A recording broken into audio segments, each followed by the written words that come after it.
First of all, I'm Dennis Michelson. I am proud to say that I've been the only host that the Racetrack Business Conference has known. When Tim and I started this, when Tim started this in 2012, and he asked me to be the moderator, I was absolutely thrilled and honored. And I guess we could call this RTBCIX. It's worked for the Super Bowl, so why not for RTBC? A little bit different this year. We're taking it virtual, which is a shame, but we're also changing the lineup a little bit. So we're going to move the keynote speaker right to the top of the show today, and it's kind of interesting because our keynote speaker shares some similarities to me. As some know, in the industry, I'm a meteorologist by trade. So I'm a scientist who became a radio announcer and a play-by-play announcer for racing. Our host here, our keynote speaker from the performance racing industry, is a scientist turned drag race announcer. Now, the difference is he has a PhD with distinction in anatomy and cell biology. That's where I am left way behind. My timing sheet was not quite that pronounced, but I have a feeling that he is the right man to lead the performance racing industry. Although Dr. Jamie Meyer taking over this year was certainly a challenge indeed, but it is my honor to introduce you as our keynote speaker, and I'm looking forward to hearing what you have to share with our audience today. Thank you for joining us. Hey, Dennis. Good morning. Good morning. My pleasure. Thank you for the nice introduction, and I want to thank you and Tim and John Warniak for making this possible. Yeah, what an interesting year. It's been tough for a lot of folks, and I've got a few slides we're going to run through, give kind of my look at the industry, but I think everybody on the PRI team is looking forward to sharing and learning from everybody that's here. And I want to say RTBC is just one of those events that takes place during this week every year that adds so much to the PRI show. So thank you and Tim for doing what you do. And I can't go any further without talking a little bit about this week. We should all be in Indianapolis. We should all be at the Indiana Convention Center. We should be together with our industry, with our friends. They're really family members for all of us, as you know. And we're going to talk a little bit about the PRI show. Very difficult decision. It was the right decision to not have the show. And as many of the operators know, we just have to put just safety has to come first. That's the most important part in our operation. So I know I've got limited time. I want to kick things off and get things going. You got a great day lined up here at RTBC. So Emily Bowden's on. She's going to take over and share a few slides. I'm going to work through them. And then Tim has been kind enough to give us a little bit of time. We're going to debut a highlights video from PRI and a little bit of reflection of what's happened over the last couple of months for our team. So I'll set that up first with a few slides. So Emily, if you want to go into that and we'll get things going. But good morning once again, everybody, as you join us. I appreciate the opportunity to come to RTBC and share a few thoughts. So let's go to the next one, Emily. Certainly want to thank all the members, all the participants here in this conference, and really want to say thank you to all the racetrack owners and all the operators that are out there. And I want to give a special shout out to Jordan Zlotov and the team from the M1 Concourse. I know they're tuning in. Just a great facility here local to me in the Detroit area, so I want to welcome them especially. Thanks to Tim. I certainly want to thank the SEMA Board of Directors. Our chairman is Tim Martin. The board of directors are volunteers working on behalf of the aftermarket industry that have been putting in incredible amounts of time and making some really tough decisions. Likewise, on the PRI side of my company, we have an advisory committee that's chaired by Chris Douglas. You would know him from Comp Cams and Edelbrock. a brilliant marketing and business mind. It's great to have him leading the way for that committee at PRI. Just a great group of advisors for me. We got the PRI staff on this call. Thanks for welcoming them into our RTBC this morning. Got a great team at PRI, and again, those folks normally would be super busy right now putting on the world's best racing trade show. They're fired up to get back at it next year, but we're in full support of our racetracks, and we're going to talk about that a little bit. And Emily, my assistant, who put this deck together and made it possible. And I think she's been helping Tim a little bit getting things going this morning. So, but Emily, let's go to the next one. And I'm going to talk a little bit about what PRI has done over the last 6 months since I came on as the president. You can go to the next one, Emily. And we responded immediately. The committee was up and running. Bill Miller, who's done an incredible job manning PRI and leading PRI under Chris Kirsting, had set me up for success. More importantly, set the industry up for success. So we went to work immediately to help our racetracks, to help the racetrack owners, to help the racetrack operators. And a lot of this was just the shock and awe of what a lockdown meant to everyone. So we set up a promoter helpline. We have a legal staff and a government affairs team in DC. They went to work making sure they knew what they had to find out at the local and state levels to help our racetrack operators get back up and get working as quickly as we could. There's still a 50-state database about COVID-19 requirements that lives at the PRI website. That's performanceracing.com. And again, as you know, these are very local impacts to your business, and they change from state to state and from city to city. And that information is so critical, and we update that weekly to make sure that you have the latest data. We also brought on what we called our ambassador program. 3 gentlemen, Tom Deary, Frank Hawley, and Gene Bergstrom, who are experts and have worked with many of you throughout their long careers. These are senior guys who went to work, and really the most important part was the outreach, to call the racetracks, to call their list of people that they know. Hey, how are you guys doing? What's happening at your track? Do you need help? Can PRI help you? You know, that type of outreach set us up to help everybody. So a lot like what this conference is doing, we tried to get together the best information we could throughout the summer, share it with our racetracks, bring them together, and get them back up and running.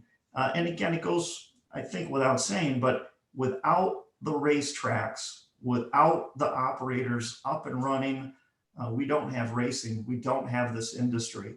So it was critical to keep the racetracks up and running. We also published a series of educational webinars. They're available on our website as well as our YouTube channel. You can read the topics there.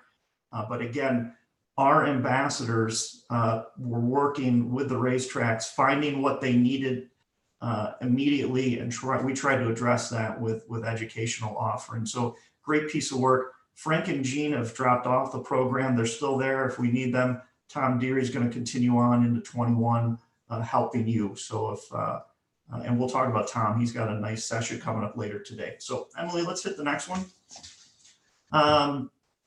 Part of the work that the ambassadors did, as I said, was just bringing our racetracks together, and we formed coalitions. The shortest example for me to explain is that a lot of the racetracks were being grouped together as larger entertainment facilities, and they were falling in the same bucket as open bars or concerts, whereas racetracks know you can be much more organized than those events. So we tried to make sure we had a seat at the table, right? So in New Mexico, Pennsylvania, New York, Illinois, Wisconsin, we helped those track operators set up coalitions to make sure that they had a voice with their local and state governments. All right, let's go to the next one. So I want to talk about the PRI Road Tour and what PRI did to pivot. Of course, we had to cancel the show because of the pandemic, but we didn't want to disappear for the PRI brand. But more importantly, so much business gets done at the PRI trade show in Indianapolis. So much of it is the sharing of information, launch a new product, and just setting up those relationships. So let's go to the next one, Emily. We transitioned to the PRI Road Tour. And what we did is literally we took the PRI show on the road, and it's still going on. We've got a van traveling the country with the world's best content creators, telling your story, visiting racetracks, visiting manufacturers, going to speed shops, going to those Friday night dirt track races and covering what's going on out there, and then sharing it on our quickly expanding PRI channels. And I'll talk about that here in just a second, but it's a complete give back. The board funded this. There was no cost to the folks that are on the tour. We started it in October. It runs for 70 straight days, over 90 stops. And we've brought media partners in to grow this even more. This goes on through December 18th, where it'll end. It's in California now. One thing, Dennis and Tim, I want to make sure if there's folks that see this that say, hey, I want to be on the PRI Road Tour, there's still an opportunity. Call our number, drop me a note, and our creative team will work with your racetrack operators to get their story out there. So let's go to the next one, Emily. And this is the map. I want you to see visually what a big undertaking PRI has been working through for the last 60 days. Started in Indianapolis, that made total sense to us. Went through Chicago, went through Detroit, spent a week and a half in the Carolinas, stopped in Atlanta. We made it up to Memphis for an extra weekend, into Dallas, and for the last week, the team has been in California. They've only taken off the Thanksgiving weekend. So a video team, world-class photographers, sometimes as many as 4 shoots in a single day. So the content creation is unbelievable. It's at a pace that the racing industry has never seen before. Emily, let's show them the results with the next one. This is a quick look at what the PRI channels have been doing over the last 50, 60 days. And the numbers are bigger since we put this line together. But at the end of this tour, the racing industry will enjoy around 25 million media impressions, which is roughly the equivalent of a Super Bowl commercial. Extremely focused on your racetracks, on your industry, driving the story of how great racing is in America.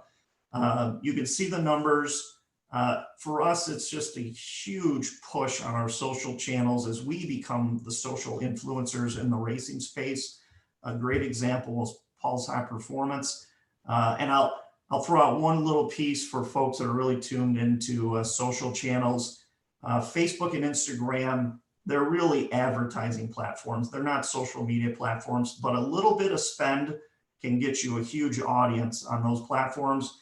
LinkedIn and not listed as TikTok, those are the true organic channels right now. If you're putting out great content, try LinkedIn and TikTok.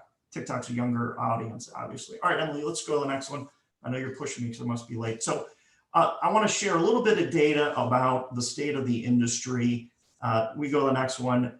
And this for Tim and Dennis, and I'm sure John will come back and mention this, but SEMA puts out this incredible piece of work throughout the year. This happens to be the fall of 2020, the state of the industry. Gavin Knapp is our director of market research, does an incredible job. Let's go to the next slide. We won't have time to cover all of this, but I want the racetrack operators to have a real good look at what's going on, right? So where are your sponsors going to come from and how bad is it out there? It's actually not too bad. And I'm sure you folks know, but there are some manufacturers, long-standing manufacturers that are having the absolute best years of their lives. The reason they've fallen behind is because the demand is so great. The lockdown has had people stay at home building race cars.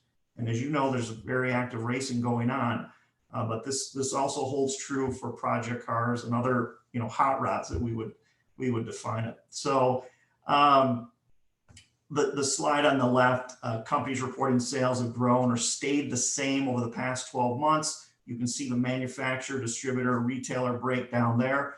A little bit of dip in the second quarter. I don't think that surprises everyone. All of your businesses went through that. The right panel for me is interesting. Mostly business as usual or only impacted short term. Pretty much everybody in the aftermarket industry thinks they're going to be fine or they're going to be doing better. And then the one for me, a lot of folks are concerned about 21. What's going to happen to us when we're around the corner? What does my springtime look like? You can see 21 sales growth across our market. Most people are very optimistic and they think things are going to grow in 21. So, get out there. People have money. Your sponsors are looking forward to big years in 21. They're coming off amazing years. They've probably had to put their focus on the manufacturing side of their company. Now they may need marketing and exposure. So I think you've got great timing right now if you're after those big sponsors or adding new people to your portfolio. So that's the message I wanted to share here. Let's go to the next one, Emily.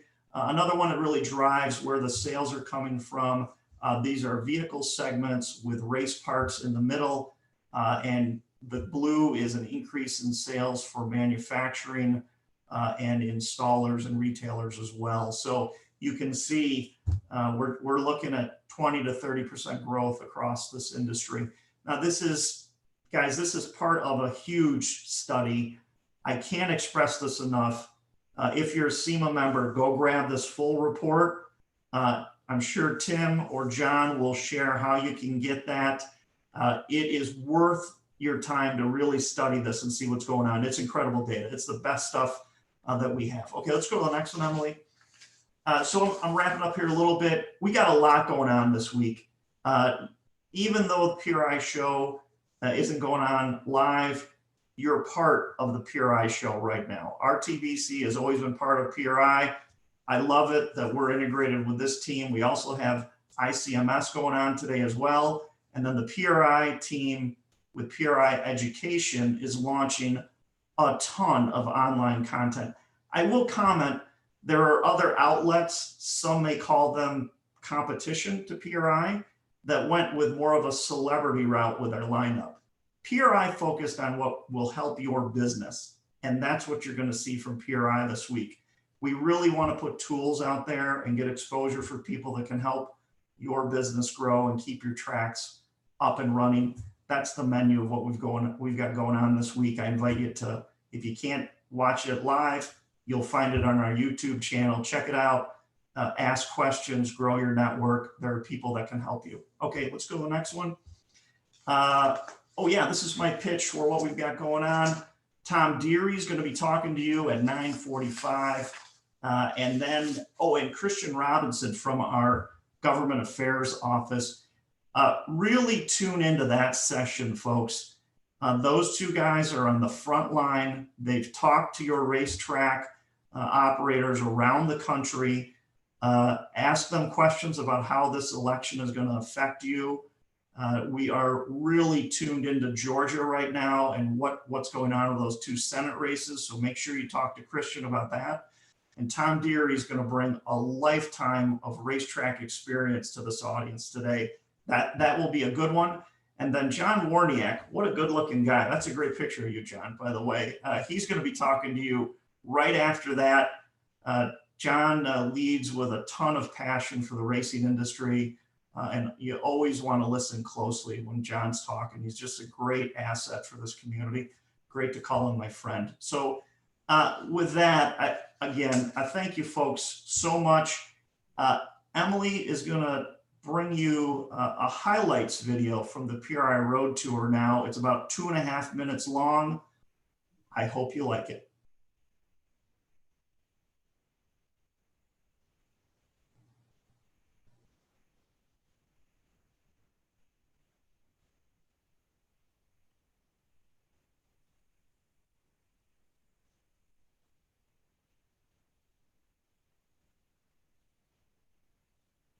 sound, Emily.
Yeah, thanks, Brian. Emily, do you see that? I think we got to share enable the audio. Yeah, we can start it over. It's okay.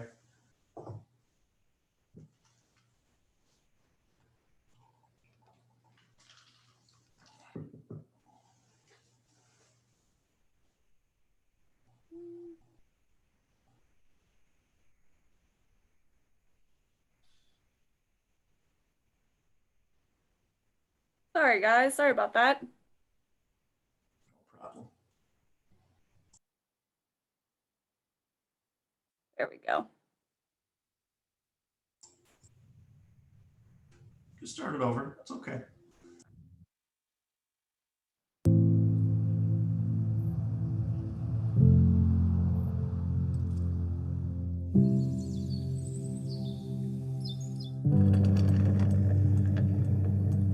Around here, there are no participation trophies. There are only winners and losers. The only safe space is found wedged between 1,000 pounds of hand-welded chromoly. Respect is earned the long and hard way, and you'll learn to sweep a floor long before you learn to turn a wrench. Around here, we salute the flag. Green, checkered, and the old red, white, and blue. Nothing is given and nothing handed out. Around here, if you want it, you're gonna work for it. You're going to sacrifice. You're going to give everything you have and more. And even then, you're probably gonna fail again and again and again. Around here, racing is family, and family is racing. Around here, heroes are made, forged in the shop, hardened through practice, and crowned at the track. Around here, this is all we know, all we live for, and all we do. Around here, we race.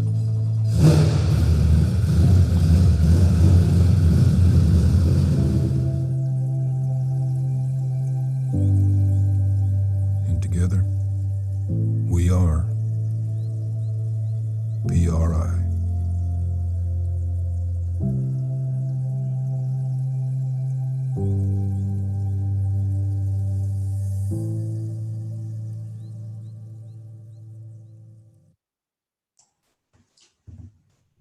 Tim and Dennis, thank you so much for letting me have some time during the RTBC. And, I wanted to bring a little bit of PRI to everybody on the call today. So our thoughts are with everybody. I wish them the best over the holidays and have a great Christmas and be safe out there. Thank you, guys.